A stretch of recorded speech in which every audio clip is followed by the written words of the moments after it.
एक बार की बात है। एक सुंदर नगर में एक साहूकार रहता था। उसके 7 बेटे थे और एक बेटी थी। वह 7 भाइयों की प्यारी बहन थी। एक साथ ही बैठकर खाना खाते थे।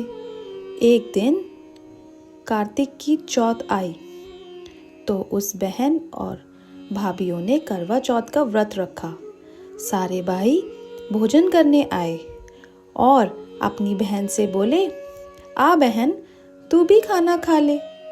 उनकी माँ बोली, आज यह खाना नहीं खाएगी, इसका करवा चौथ का व्रत है।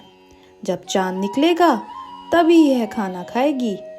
भाई अपनी बहन को भूखा प्यासा नहीं देख सके तो भाइयों ने छल कपट से जंगल में आग जलाकर छल्ली में से नकली चांद दिखा दिया। यह सुनकर भाइयों के कहने से उसने चांद को अर्घ्य दे दिया।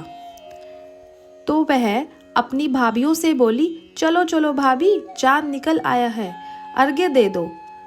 तो उसकी भाभी बोली, दीदी ये आपका चांद निकला है, हमारा तो रात को निकलेगा। और वह खाना खाने बैठ गई। पहला टुकड़ा तोड़ा तो बाल निकला, दूसरा टुकड़ा तोड़ा तो छींक मारी, तीसरा टुकड़ा तोड़ा तो राजा के घर से बुलावा आ गया कि राजा का लड़का बहुत बीमार है, जल्दी लड़की को भेजो। माँ ने लड़की के पहनने के लिए 3 बार संदूक खोला, तीनों बार सफेद कपड़े निकले। अब उसको सफेद कपड़े पहनाकर ही ससुराल भेज दिया और माँ ने लड़की के पल्ले में सोने का सिक्का बांध दिया और बोली, रास्ते में जो भी मिले उसके पैर पड़ती जाना और जो तुझे सुहाग का आशीर्वाद दे तो उसे ये सोने का सिक्का दे देना और पल्ले को गांठ लगा लेना। अब उसे रास्ते में जो कोई भी मिला सबके पैर पड़ी, पर किसी ने भी सुहाग का आशीर्वाद नहीं दिया। अब वह ससुराल में आई तो दरवाजे पर छोटी नंद खड़ी थी। वह उसके पैर पड़ी तो ननद बोली, सीली हो, सपूती हो, 7 बेटों की माँ हो, मेरे भाई का सुख देख। अब उसने सोने का सिक्का ननद को देकर पल्ले को गांठ मार ली। उसके बाद वह अंदर आई।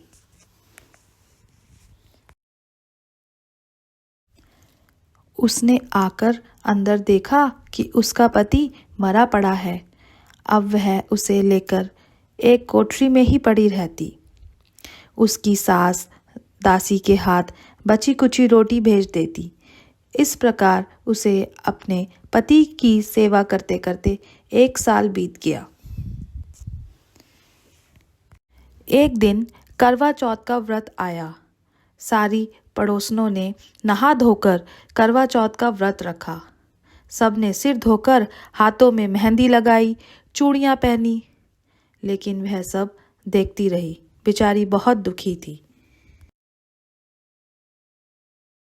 एक पड़ोसन बोली, तू भी करवा चौथ का व्रत कर ले। तब वह बोली, मैं कैसे करूं? तो वह बोली, चौथ माता की कृपा से सब ठीक हो जाएगा। उसके कहने से उसने भी व्रत रखा। थोड़ी देर बाद करवे बेचने वाली आई। करवे ले लो, करवे ले लो, भाइयों की प्यारी करवे ले लो। ए करवे वाली, मेरे को भी करवा दे जा। वह कहने लगी, मेरी दूसरी बहन आएगी, वो तुझे करवा देगी। दूसरी बहन आई, करवा ले लो री, करवा ले लो, भाइयों की प्यारी करवा ले लो। ए करवे वाली, क्या तू मुझको करवा देगी? तो वह बोली, नहीं, मेरी तीसरी बहन आएगी, वो तुझको करवा देगी। इस तरह 5 बहन आकर चली गई, पर किसी ने भी करवे नहीं दिए।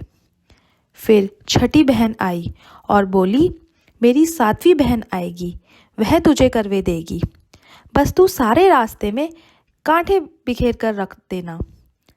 जब वह खूब चिल्लाती हुई आएगी तो उसके पैर में कांटा चुभ जाएगा, तब तू सुई लेकर बैठ जाना और उसके पैर पकड़कर छोड़ना मत, और उसके पैर का कांटा तुम निकाल देना, तो वह तेरे को आशीर्वाद देगी। भाई जियो साईं जियो। जब वह तुझे आशीर्वाद देगी उससे करवे मांग लेना, तब वह तुझे करवे देकर जाएगी। फिर तू उजमन करना जिससे तेरा पति अच्छा हो जाएगा। अब उसने वैसा ही किया। उसने सारे रास्ते में कांटे बिछा दिए।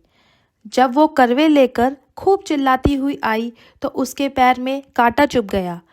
उसने उसका पैर पकड़कर छोड़ा नहीं और उसके कांटे निकाल दिए। तो उसने आशीर्वाद दिया। तब वह बोली, जब तूने मुझे आशीर्वाद दिया है तो करवे भी देकर जा। तो वह बोली, तूने तो मुझे ठग लिया। यह कहकर उसने उसे करवे दे दिए। राजा का लड़का ठीक हो गया और बोला, मैं बहुत सोया। लेकिन वह बोली, सोए नहीं, 12 महीने हो गए तुम्हारी सेवा करते करते। फिर उसने चौथ माता का उचमन अच्छी तरह से किया। अब उसने चौथ माता की कहानी सुनी और उचमन किया। अब वे दोनों चौपड़ खेलने लगे। इतने में उसकी दासी तेल और गुड़ की डली लेकर आई। दोनों को खेलते देखकर सासू से जाकर बोली, महलों में खूब रौनक है, तेरी बहू चौपड़ सार खेल रही है। इतना सुनकर सासू देखने को आई। दोनों को देखकर बहुत खुश हुई। बहू ने सासू के पैर दबाए और सासू बोली, बहू सच सच बता, तूने क्या किया। उसने सारा हाल अपनी सासू को बताया। तो राजा ने सारे शहर में ढिंढोरा पिटवाया कि अपने पति की जीवन सुरक्षा के लिए सब बहनें करवा चौथ का व्रत रखें। पहले करवे को अपने पीहर में जाकर उचमन करें। हे चौथ माता, जैसा राजा के लड़के को जीवन दान दिया वैसे सब किसी को देना।